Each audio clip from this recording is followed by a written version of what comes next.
What is going on, guys? Jason Burke here, Styles Clash for Life, coming at you on YouTube, and tonight I've got some football focus. The Pittsburgh Steelers just finished their Week 18 regular season finale at home, prime time, playing the Baltimore Ravens for the division. Second matchup of the season against the Ravens, last game of the season. Winner wins the AFC North and goes to the playoffs. Loser goes home. This was incredible. This was everything you would want from a Steelers-Ravens classic. Cold, hard-hitting. There's injuries. Everyone is flying around. Big plays are being made on both sides of the ball. The crowd's hyped. Everyone is playing for their lives and with their hearts. First half starts a little slow. This was incredible. Man, can you tell I've been yelling for the last 3 hours because no one knows how to stop your heart like Pittsburgh, and I had about 6 heart attacks in this game.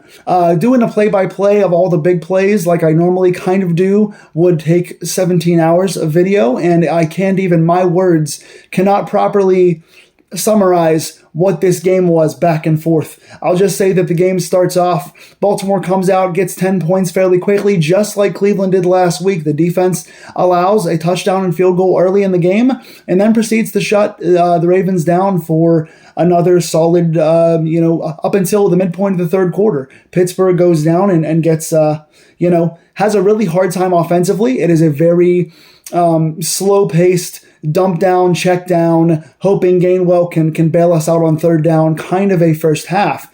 Pittsburgh gets down 10-0, like I said early. Defense starts to hold and make plays. Offense can't do much. Offense goes down and gets a long Boswell field goal. I think it was 57 yards. Boswell kicks one of his longer ones of the year. Pittsburgh then goes down 10-3. To end the first half, Pittsburgh's got a chance to get to a field goal and get to 10-6. They get a penalty in the end zone on a hold against a guy. I think a guy was holding, Pat Freiermuth. So Rodgers and company decide to go for it on first and goal with 2 seconds left, going for the touchdown instead of the field goal, and they call an idiotic play. Arthur Smith, I don't know if it was Rodgers, I'm going to assume it's Arthur Smith, calls another terrible play after I took a lot of time last week to chastise the bad play calling of the fade to Scotty Miller in the first half, and then the 3 straight balls to MVS in the second half.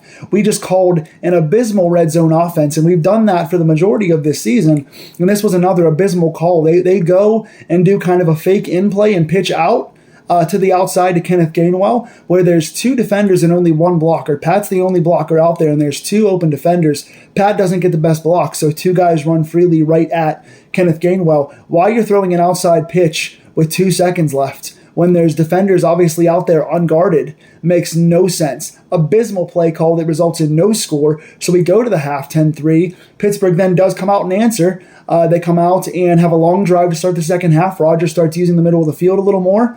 We get down to fourth and 1, I think it was first, which Connor Hayward picks up on the Spartan, and then on first and goal, they use Spartan again with Connor Hayward, who gets another pickup, this time for a touchdown. So Connor Hayward gets his second rushing touchdown of the season. And now on Spartan, they're using Cameron Hayward as the push guy instead of Darnell Washington because Darnell's hurt, or instead of Spencer Anderson. They're now using Connor's older brother, Cam Hayward, to do the brotherly shove, the literal brotherly shove. Spartan now features Cam pushing his little brother into the end zone. It works twice, once for a first down on fourth down and once for a touchdown. So Pittsburgh ties the game at 10, and from there the floodgates open up. This defensive battle of hard hitting and kind of slow playing, because Lamar's not running. Lamar still looks a little slow on his feet. Rodgers doesn't trust anybody with DK out, so it's a really check down kind of offense. That slow offense changes in the second half. I'll just summarize what happens in the fourth quarter. Baltimore comes down. There's a broken coverage. Lamar comes down. Highsmith and Keanu Benton come in. Benton through the middle. Highsmith off the side. Meet at Lamar Jackson. He manages to make both guys miss by splitting 2 defenders. And one of the most slick things I've ever seen. 2 guys have him dead to rights. Highsmith comes free off the edge. Benton pushes his way in. Both guys had good games today. Push in. Lamar Jackson manages to evade both guys. Throws a bomb up. I believe this one was to...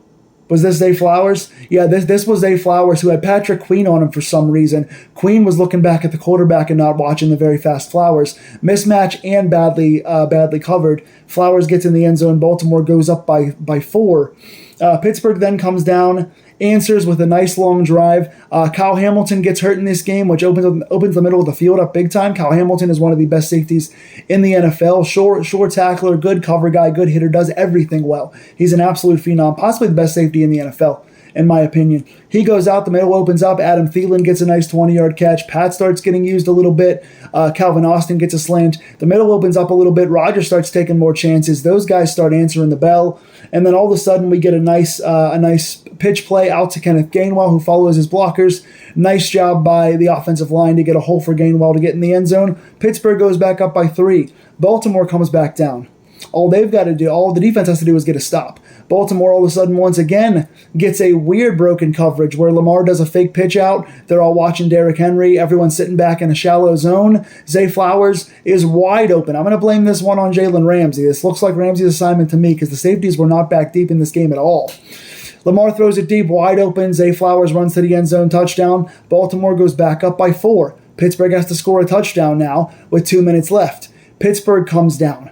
Answers the bell again. Another nice drive. Kenneth Gainwell gets some plays. Thielen gets another play. All of a sudden, Calvin Austin runs a route where he does a stop and go. Stops. The Ravens cornerback falls down. Calvin Austin runs himself wide open. Rodgers finds him. Touchdown, Calvin Austin. Pittsburgh goes back up by what should be 3.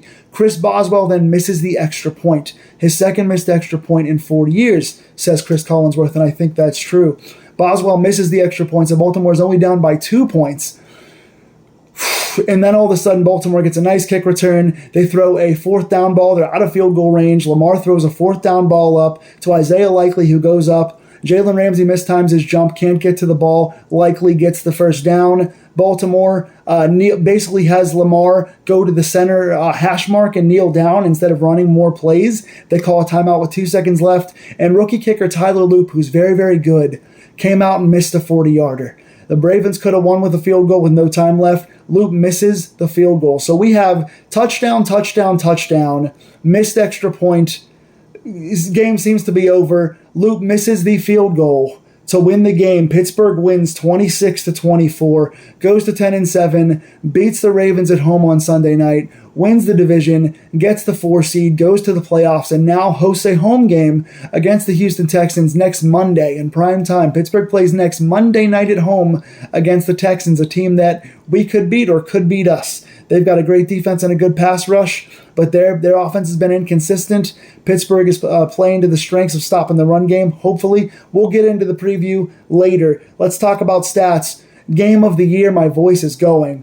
I screamed all night. Aaron Rodgers, 31 of 47, 294 yards, 1 touchdowns, no pick. The touchdown was the nice stutter and go by Calvin Austin with like a minute left to go in the game. Excellent drive there. Overall, again, I've said this before, I'm going to say it again. I don't really want Rodgers or his crew back next year. I think Rodgers is irritable. I think he's lost a clear step. He did play the second half of his life, though. Much like Cam Hayward on the defensive side of the ball, Aaron Rodgers was playing like the aging veteran who was playing the last game of his life. He was playing for his future to get into the playoffs, but he also seemed like he was playing that just in case he lost, that this was going to be the end of his career. He was playing like it was a farewell game, and he was playing lights out in the second half. First half, abysmal. Second half was good. First half, he was slow, couldn't get to a first down off an angle, also missed a wide-open Jonnu Smith, threw a bad deep ball to Calvin Austin in double coverage over the wrong shoulder, missed another deep ball to MVS downfield. He has just not been very good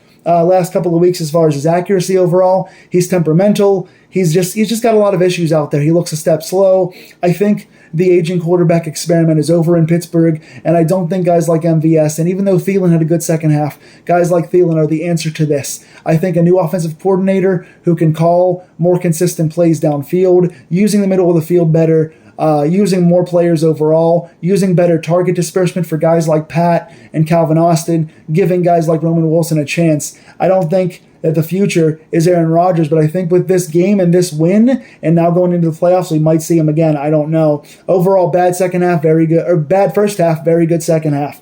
Running the ball, MVP of this game for me is Jaylen Warren, 14 carries for 66 yards, 4.7 yards per carry. Also had 5 catches for 33 yards in this game, so 99 total yards. He winds up finishing I think about 40 or so yards under the 1,000-yard season, but runs so well in this game. Only 4.7 yards per carry. His last couple took him down below 5, but overall just breaking a lot of tackles, running hard, good in the open field, good catching the ball, played very well overall. Kenneth Gainwell didn't do much on the ground, just 10 yards rushing, but did have that rushing touchdown in the fourth quarter. Did also have 5 catches for 64 yards, leading the way as a wide receiver. So once again, Gainwell, while I think Jaylen Warren is the offensive MVP of this game, I think that Kenneth Gainwell is the overall team MVP for this season, at least on the offense. Gainwell is the MVP for sure. Connor Hayward also gets the rushing touchdown off Spartan. They used that well tonight twice. Calvin Austin, 3 catches, 55 yards and a touchdown, including a really good slant play and then the good slug and go or stutter and go for the touchdown in the fourth quarter. Pat Fryermuth, 3 catches, 51 yards. They started giving him chances once Kyle Hamilton was out of the game. Pat, again, every time he gets an opportunity, is incredible. His hands are great. His timing is great. He's clutch. He's hard to bring down. He's a good route runner for a tight end. I wish they give this guy more opportunities. Good games out of Austin and Pat tonight. Offensive line gets a plus. Rodgers does get sacked twice, but those are basically Rodgers sacks and not the line sacks. I thought in particular the interior guys, Fa'atanu had a good game for me. Overall, McCormick has been good all season. Frazier's been good all season. Dylan Cook has been terribly underrated, has come in and been someone you can consider as a future potential starter on this team. We'll see what they do with Broderick Jones, but the line played well tonight. Defensively, really good first half. Again, they allowed 10 points early and then didn't allow anything for the rest of the first quarter, all of the second quarter, and over half the third quarter. And then all of a sudden it turned into a track meet with some broken coverages. So a really up and down game for this defense. 3 sacks for the defense. Herbig had 1, Highsmith had 1, Harmon had 1. We missed several. We had a chance for several more. Herbig in particular got some really nice pressures up the middle in this game. They used the 3 linebacker set a couple times where Herbig would rush up the middle and he was getting through. Big positives overall for Highsmith. Should have had that one in particular, that 1 sack that got away, but he had a good game. Harmon had 2 nice tackles in the run game plus a sack. Cam Hayward had a batted ball that resulted, it was kind of co-batted by both Highsmith and Cam, but Cam got more on it, and Watt picked it off. They batted the ball up in the air, Cam and Highsmith, and Watt caught it for an interception. So Watt gets an INT, Harmon, Highsmith, and Herbig get sacks. Cam gets a batted ball. Both Cam Hayward and Keanu Benton both had 7 combined tackles in this game. 4 solo for Benton, 5 solo for Hayward. Benton was great today. Benton was getting interior pressure like crazy. He was pushing guys back. He was getting himself inside. He was getting Harmon open. He was getting Herbig helping to blitz up the middle. That whole interior of the line, I know that Derrick Henry had a dominant first quarter, including a 45-yard run, finishes with over 5 yards a carry, but I still want to credit the defense, especially at certain key moments, for stepping up and taking the edge away from certain guys, hitting hard and just being there, setting the edge, getting some pressure on the outside and the inside of the line. Benton played a very good game, so did Cam Hayward. What a beast Cam was today, including batting the ball for the interception and helping to push Connor Hayward into the end zone. Connor Hayward, like I said, getting the touchdown, but also blocking well in the run game. So I want to give both Cam and Connor multiple props here. Also, Connor Hayward getting a tackle on special teams as well. Negatives here, Patrick Queen. Patrick only had 1 tackle today. Didn't seem like he was in the right place. Took a bad angle on Derrick Henry on 2 separate runs. Also, found himself in coverage for some reason against Zay Flowers. That had to have been a problem on him. I don't know how that alignment happened, how you're putting any linebacker on one of the fastest wide receivers in the NFL, and then Queen is looking back in the backfield. The play's still going on, the receiver's still running, you follow your receiver. He would have been in good position, but he was out there in a mismatch and was looking back at the quarterback. Cost us a touchdown for sure. Also, bad game for Jalen Ramsey. The one play that had Flowers open for 40 yards by himself, I'm going to put that on Ramsey, although I'm not entirely 100% certain. That's his part of the field. That deep safety, we were giving up, 3 deep touchdowns. The first one in the first quarter to Devontae Walker was Ramsey playing shallow and biting on a slant play and then getting beat all the way across the field and downfield to Devontae Walker. Then having that big gaff with Flowers on that big deep play, and then also coming in late and mistiming his jump on the 4th down play that Isaiah Likely caught. that resulted in a first down and should have been the game winner for Baltimore if Loop made his field goal. So Ramsey had an abysmal game in this game.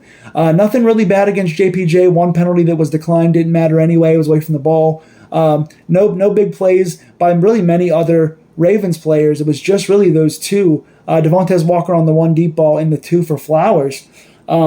So really, Samuel and Pierre and JPJ were fine. It was mostly that zone. It was mostly Queen and Ramsey really giving that up. Boswell, you got to feel good about 2 for 2 on field goals, including a 57-yarder, but that missed extra point could have and should have cost us the season.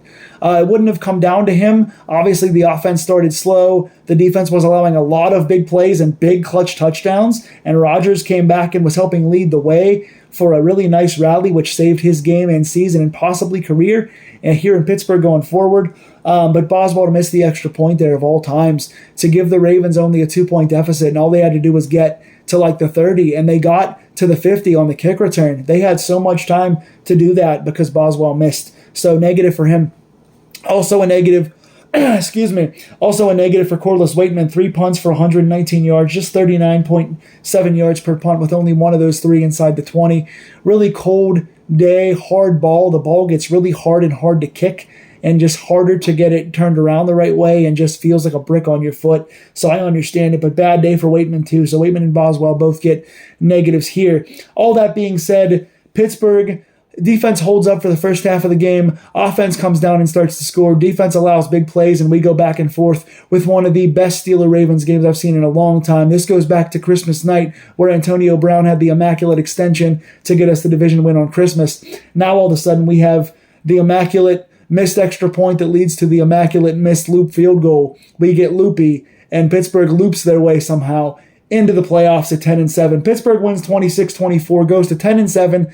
Mike Tomlin gets back in the playoffs. Aaron Rodgers has one last run. Cam Hayward plays the game of his life. And Pittsburgh now goes to host a playoff game next Monday night against the Texans, a team that has been up and down, started the season slow, finished strong, had some injuries, has a really deep wide receiver core that is not always consistent, but when they're on, they're really on. Their defense has a lot of super young, hard-hitting talent. Their defensive line has 3 really good pass rushers, including Will Anderson, who's a monster. So Pittsburgh's going to have to block, and they're going to have to make this a really tough game. This can wind up being a defensive battle, or it can get away quick. So I think either team can win. It's a toss-up. I would say Houston should be favored, even on the road, by 2 or 3 points. It should be favored but close. But Pittsburgh could very much win this game. It could go either way, just like tonight. Pittsburgh gets the win. They pull out a big one. What do you guys think? Tell me in the comments down below. Please like, share, and subscribe to these Pittsburgh Steelers Deep Dives. If you guys want a preview of the playoff game where I go more in depth about the Houston's kind of style, what they run, who their players are, what their guys do, if you guys want that, tell me in the comments down below. But for now, tell me who impressed you and who did not. Who deserves the points for the win? Who would have deserved the blame for the loss? Let's talk about it because we have a lot going forward. But first, we're hosting a playoff game. Go Steelers. I got to rest my voice. See you guys soon.